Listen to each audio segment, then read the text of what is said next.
नमस्कार, आप देख रहे हैं न्यूज वीर वीरांगना। मैं अश्विनी भारद्वाज, नीम का थाना। अब मैं आपको ले चलता हूं खबरों की ओर। जनसेवक मुकेश गोयल ने कोटपुतली विधानसभा चुनाव लड़ने की घोषणा।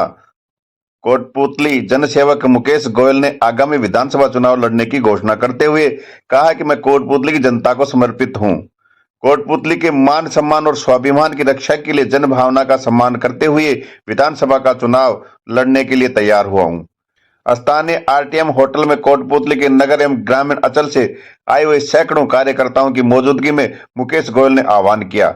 स्थानीय विधानसभा क्षेत्र की आम जनसभा का सम्मान करते हुए कोटपुतली के हितों के लिए मैं कोई भी बलिदान देने एवं कोटपुतली के मान सम्मान और स्वाभिमान को बचाने के लिए अपना सब कुछ कुर्बान करते हुए विधानसभा चुनाव लड़ने को तैयार हुआ हूं।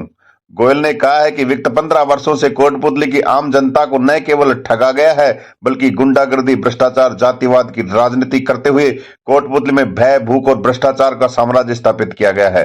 गोयल ने कहा कि मैं आम जन की भावना का आदर करते हुए पार्टी द्वारा गलत निर्णय लिए जाने के कारण विधानसभा का चुनाव लड़ेंगे और कोटपुतली को भय मुक्त और भ्रष्टाचार से मुक्त करवाकर 36 कौम को साथ लेते हुए गरीब की सेवा करने का प्रण लेते हैं। गोयल ने कहा है कि चुनाव लड़ने का मेरा उद्देश्य नहीं है बल्कि मेरा जीवन का अंतिम लक्ष्य कोटपुतली की जनता की सेवा करने का है। अपने उद्बोधन में गोयल ने भावुक होकर अपनी पीड़ा व्यक्त करते हुए कहा है कि मैंने पूरी ईमानदारी के साथ पार्टी और आमजन की सेवा की, परंतु भाजपा ने आम कार्यकर्ताओं की भावना पर कुठारघात करते हुए पार्टी कार्यकर्ताओं की अपेक्षा की, जिसका विधानसभा चुनाव में कोटपुतली की जनता करारा जवाब देते हुए अपना विधायक चुनेगी।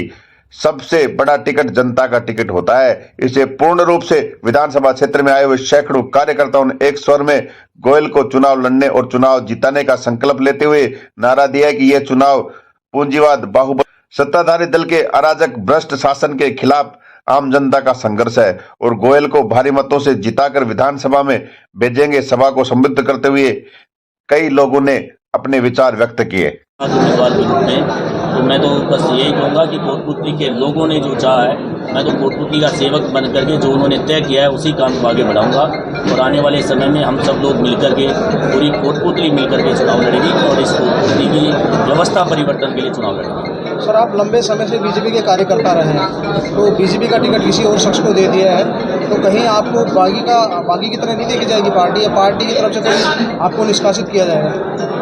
देखिए, पूर्व में सभी कार्यकर्ताओं ने इस्तीफे दिए हैं और पार्टी ने यह निर्णय किया है, तो मेरी पार्टी में एक बार बड़े नेता का फ़ोन भी आया, तो मैंने अपनी बात रखी। मैंने कहा कि जो निर्णय हुआ है उस निर्णय के विरोध में हम पार्टी के किसी भी कार्यकर्ता को टिकट मिलता तो हम सब लोग एक साथ थे, एकजुट थे, लेकिन जिस व्यक्ति ने पार्टी के झंडे जलाए, बैनर जलाए, पार्टी के हमारे वरिष्ठ नेताओं के फोटो, पुतले जलाए, उस व्यक्ति के साथ पार्टी का कार्यकर्ता मन से कैसे भी नहीं लग पाएगा और उस निर्णय के विरोध में हम सब लोग हैं।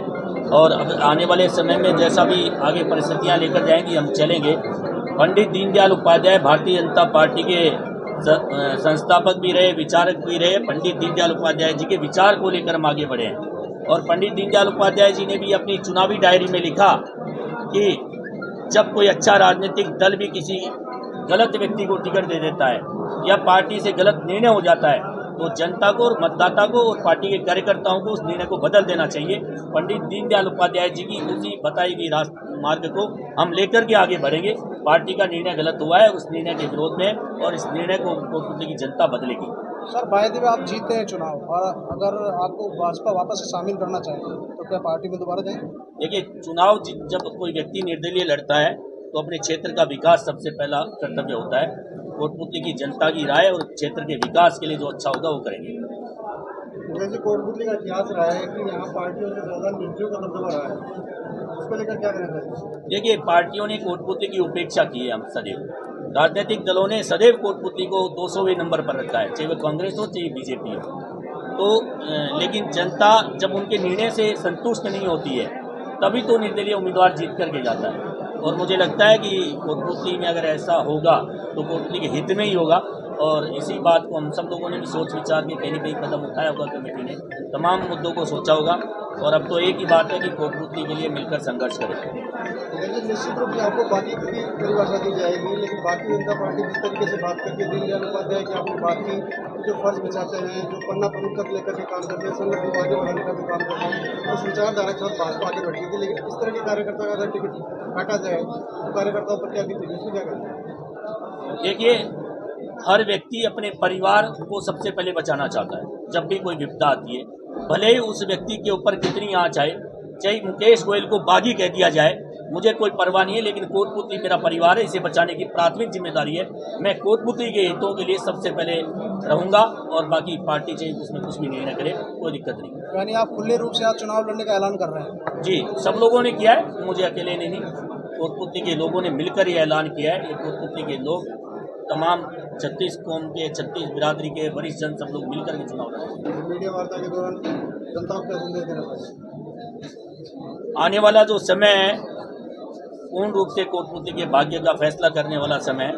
हम पूरे 5 साल 10 साल सोचते हैं कि अब की बार बदलाव आएगा, लेकिन मैं चाहता हूं कि कोटपुतली की जनता या चुनाव लड़े, घर से निकले, घर घर सब लोगों को बताए कि कोटपुतली के अंदर बदलाव लेकर आना है और आने वाला समय में हम सब लोग मिल करके इस कोटपुतली का विकास करेंगे, कोटपुतली को आगे ले जाएंगे और राजस्थान के अंदर नंबर 1 विधानसभा हम सब लोग मिल करके बनाएंगे। Thank you.